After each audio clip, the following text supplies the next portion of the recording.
Bueno, esta oración antes del mensaje, esta mañana voy a orar basado 1 Tesalonicenses 5.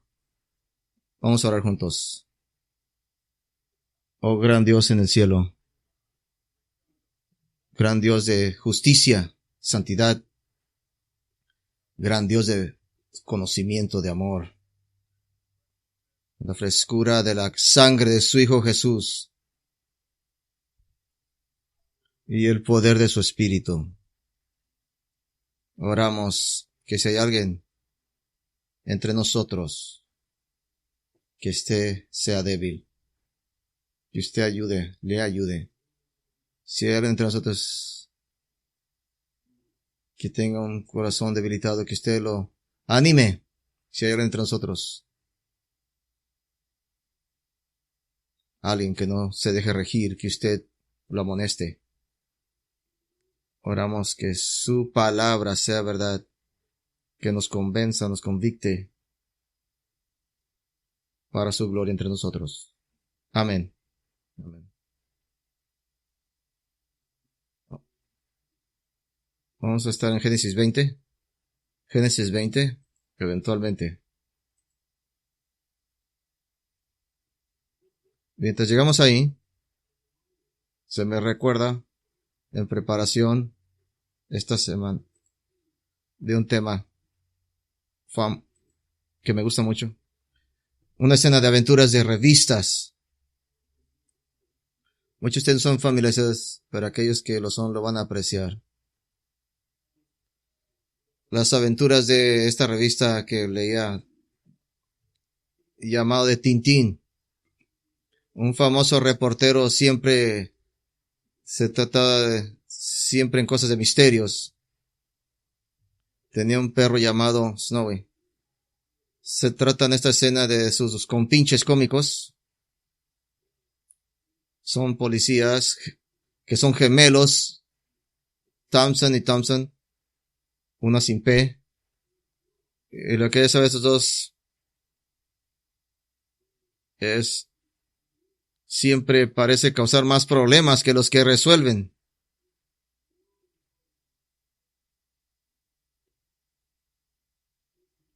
Esta historia viene en la tierra del oro negro. Los gemelos están perdidos en el desierto del Sahara, buscando a Tintín en un jeep y van en círculos.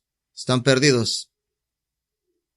Están buscando, van en contra de dos oponentes. Deshidratación,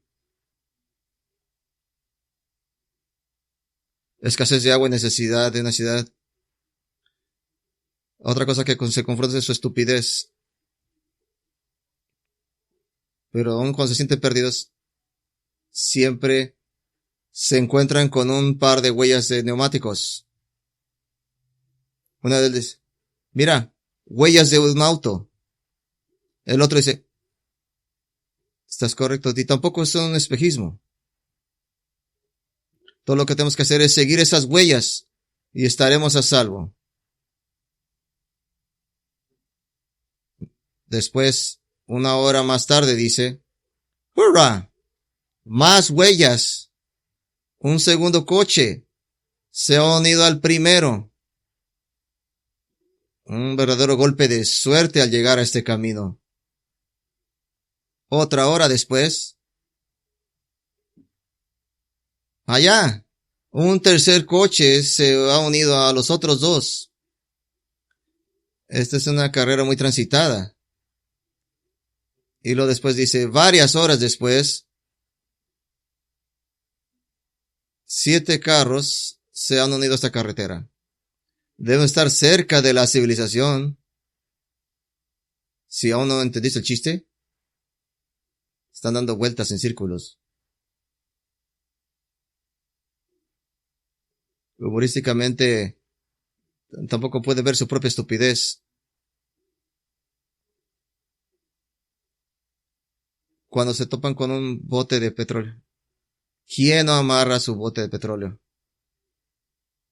Lo vamos a usar solo para descubrir que era su propio bote de petróleo que se ha caído detrás de su jeep. ¿Qué hacen? Vamos a dar la vuelta para encontrar el de nosotros. Algunas veces hacemos estas cosas ignorantes una y otra vez. Pero afortunadamente, cristianos regulares, rara vez poseemos esta ignorancia cuando nos encontramos en los mismos viejos caminos. Una vez más, cuando fracasamos nuevamente, viene con una tremenda cantidad de vergüenza, de frustración y desánimo.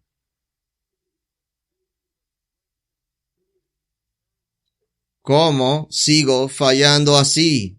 Pensamos.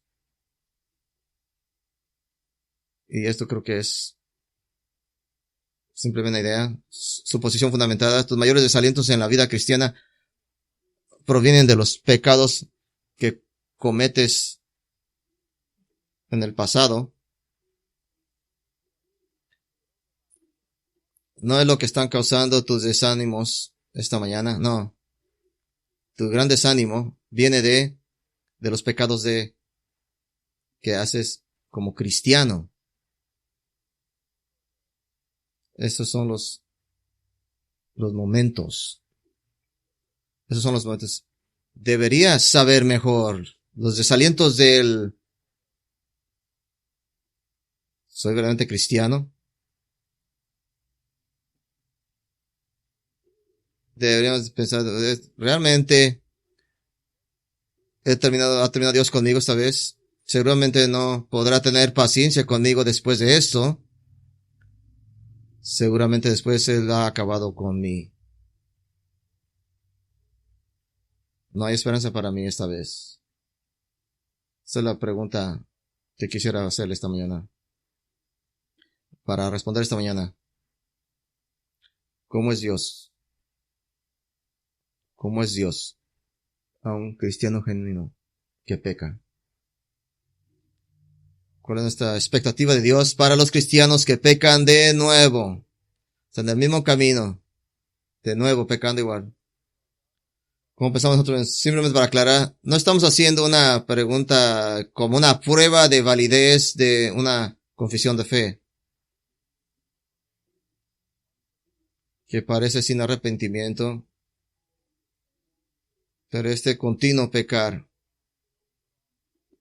No te has puesto nuevo hombre y te encuentras con los mismos pecados anteriores, más deformes, habitualmente pecando. Primera de Juan 3:10 habla del pecado continuo y habitual como una señal de fe falsa. Dice, todo aquel que ha nacido de Dios no peca, porque su simiente permanece en él y no puede pecar, porque ha nacido de Dios. Continuar habitualmente en el pecado es evidencia de que Dios no le ha nacido nuevo y ahora que no tiene su espíritu obrando dentro de usted. Pero no estoy hablando de ese tipo de pecado. Para aclarar, vamos a hablar. Primera de Juan no se puede ser interpretado diciendo como que un verdadero cristiano nunca peca, que son perfectos, no está diciendo eso, y que alcanzan un estado de perfección. Esto es llamado perfeccionismo y lo sostienen erróneamente personas de los movimientos wesleyanos y doctrinas de vida superior, porque 1 Juan dice también, si decimos que no tenemos pecado, nos engañamos a nosotros mismos y la verdad no está en nosotros. 1 Juan no está escrito para hacerte sentir cómodo en tu pecado, ni para convencerte de la posibilidad de no tener pecado. Está escrito para brindar seguridad de fe al mostrar que el cristiano genuino piensa sobre el pecado, la obediencia y lo que caracteriza su vida, el amor por Dios y el amor por el prójimo. Primera de Juan está escrito. Primera de Juan 2:1-3 nos dice lo que el creyente verdaderamente hace con su pecado. Primera de Juan 2:1-3. Hijitos míos, escribo estas cosas para que no pequéis. Y si alguno hubiera pecado, abogado tenemos para con el Padre, Jesucristo el justo. Y él mismo es la propiciación por nuestros pecados. No solo por los nuestros, sino también por los del mundo entero. Y en eso sabemos que hemos llegado a conocerle si guardamos sus mandamientos. De eso está escrito. Así es que esta mañana estamos asumiendo que la vida cristiana continuará en el mismo sentido con pecado, pero también encontrará victoria cada vez mayor sobre el pecado. Pero esta pregunta no está ligeramente diferente. ¿Pecas habitualmente con facilidad? ¿Cómo piensa usted como un genuino cristiano sobre el pecado? ¿Cómo procesas, piensas, respondes? Quiero presentarle esta mañana a la persona de Abraham en Génesis 20. Quiero desarrollar un paralelo imperfecto con nuestra experiencia cristiana. Imperfecto paralelo. Es un paralelo porque la vida de fe, lo que tenemos, es mejor ilustrada en la persona de Abraham. Debe poseer una fe como Abraham. Es también la vida que debemos de tener. Tener el Espíritu como garantía de caminar por fe, pero no por vista. De muchas maneras, así como Abraham, somos extranjeros y peregrinos aquí en la tierra. Y también como Abraham, estamos esperando nuestra verdadera ciudadanía que está en el cielo. Puede estar en este mundo usted, pero no es de este mundo, porque este mundo está constituido, como Filipenses 3:20, tenemos un paralelo de fe, esperando al Señor, como peregrinos en esta vida, muy parecido a Abraham, pero también decimos un imperfecto paralelo. Es importante recordar cuando esté leyendo el Antiguo Testamento, la narrativa, viendo al Antiguo Testamento como ejemplos. La fe de Abraham no posee todos los recursos divinos de la verdad y la presencia del Espíritu que poseen nuestras fees.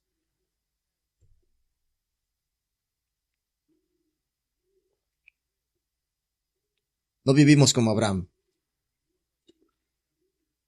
Tenemos el Espíritu que nos habilita en nuestras vidas. No vivimos en la debilidad de la carne, como lo haría un santo del Antiguo Testamento. Podemos caminar en victoria si caminamos en el Espíritu.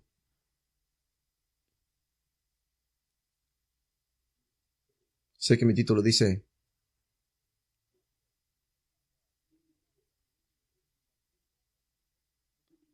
debemos de decirlo de esta manera tal vez, una fe tonta, porque tenemos los recursos y el Espíritu para poder caminar fiel y obedecer a Dios y no conformarnos a la carne. No somos inherentemente caídos, pero somos tontos a veces. Solo cuando somos deliberadamente, no caminamos en el Espíritu. Tenemos el poder del Espíritu para caminar por fe, pero no lo hacemos. Pero no cumplimos los deseos de la carne. Pero sí pecamos. Porque no confiamos en el Espíritu. Y confiamos en nuestras habilidades. Y nos vamos a los viejos caminos. Y caminamos por senderos viejos. No sé si eso le anima o lo desanima. Si tenemos más recursos, más habilidad, y regresamos al pecado, sería más desanimable. Pero es lo que es. Vamos a Génesis 20. Vamos a establecer el escenario. Quiero explicarle lo que va a venir, lo que parece. No hay ninguno. En esta historia, tenemos que seguir las narrativas. Sería bueno seguir la historia y examinarla. Las narrativas del Antiguo Testamento son un poco tormentosas, engañosas. Tenemos que juntarla como un rompecabezas, como un cuadro. Mientras formulamos observaciones del pasado, de pasajes pequeñas o grandes. Vamos a tratar de caminar a través de esta historia y al final presentar algunas conclusiones sobre con qué podemos contar. Y voy a presentarles al final lo que podemos contar de Dios. Pero primero quiero examinar el texto. Génesis 20 del 1 al 2. Abraham viaja de ahí y acampó entre Cesio y habitó como forastero en Gerar. Y dijo Abraham, le dijo a Sara, su mujer, es mi hermana. Y Abimelech, rey de Gerar, envió y tomó a Sara. Ahora aquí vemos el padre Abraham. Ya es bastante mayor y se acerca al centenario de su vida. De hecho, apenas acaba de recibir la promesa de Dios. Lo voy a parafrasear. Abraham, este año, ¿quién se va a reír? Yo seré quien se ríe. Si usted lo lee, Génesis 17:18. La promesa ya va a venir. Y el nombre Isaac significa reír. Voy a referirse a la reír de Sara. Pero creo que se refiere a Dios reírse. Mire mi suficiencia, Abraham. Estoy riéndome a tus dificultades. Pero el padre Abraham está ya viejo. Y aquí en Génesis 20, no debe de olvidarnos de todas las cosas que Abraham ya sabía sobre su Dios. Abraham ya no era el hombre que salió de Harán y de Ur. Él ya tiene mucho tiempo y conocía bien a su Dios. Por instancia, ejemplo, él conocía, mi Dios es el juez de la tierra y hará justicia. Referencia a Génesis 19. En el juicio de Sodoma y Gomorra, aprendió que Dios no nomás es un Dios local, una deidad tribal, Él es el juez de la tierra y hará justicia. Y todo hombre debe pararse ante Él, presentarse ante su tribunal. Juicia a toda persona, todo pecado. Mi Dios es el juez de la tierra. También sabía que es un Dios internacionalmente soberano. Génesis 14 nos enseña que Dios reina las naciones, que simplemente son algo caído en una cubeta en sus manos. En un pequeño grupo de hombres con pequeños hombres pudo vencer a 5 reyes del norte.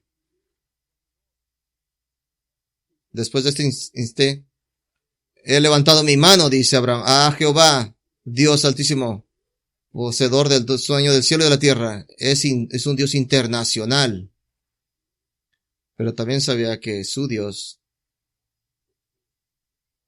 es el Dios creador del mundo. Génesis 12, ya sabía. 15, Génesis 17. Dios promete bendecir a Abraham. Si usted lee Génesis, usted entiende que Dios está restaurando algo. Está trayendo al hombre para atrás a la bendición del jardín. Hasta Génesis 12 puede ver la maldición seguir. Pero en Génesis 12, Dios habla a Abraham en promesas, promesa tras promesa, a través de su familia y de su linaje. Dios está restaurando lo original, la creación original. El que aplasta a la serpiente viene a través de Abraham. Y una bendición mundial vendrá a través de Abraham, a través de su cuerpo. Esas son las cosas que Abraham ya sabía. Y en considerando todo lo que Abraham ya sabía sobre sí mismo. No nomás sabía cosas, había aprendido lecciones dolorosas sobre quién era su Dios. En sus pecados anteriores ya había experimentado las consecuencias de manejar sus problemas a su manera. Claro, en Génesis 12, versículo 13, vemos algo muy importante, ilustración. Génesis 12, 13. Génesis 12, 13, versículo 10. Había hambre en la tierra. Así es que Abraham fue a Egipto porque era severa el hambre. Y pasó mientras entrando a Egipto que se dijo a sí mismo, a Sara su esposa, sé que eres una mujer hermosa en apariencia. Y será cuando los egipcios te vean que digan, esta es su esposa y me matarán, pero te dejarán a ti vivir. Por favor, di que eres mi hermana, para que me vaya bien a causa de ti y que yo viva a causa de ti. Y en el versículo 17, Jehová y los plagó con plagas a causa de Sara.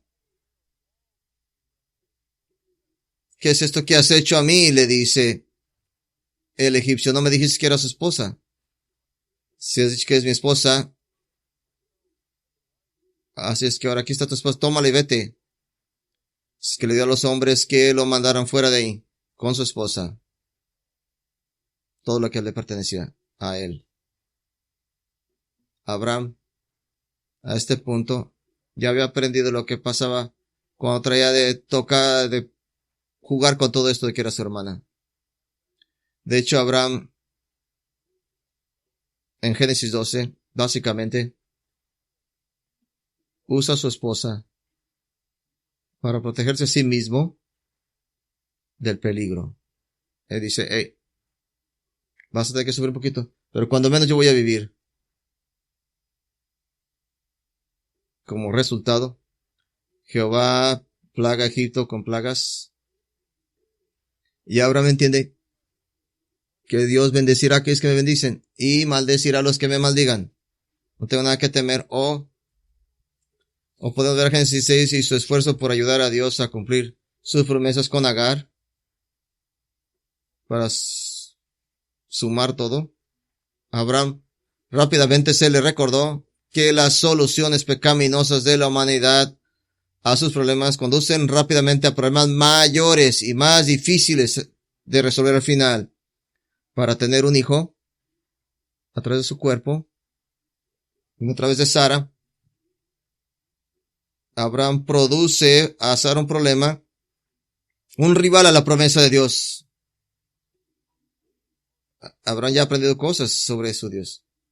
A través de mis soluciones se crean más problemas. Pero estos momentos de fracaso en la fe son instrumentos.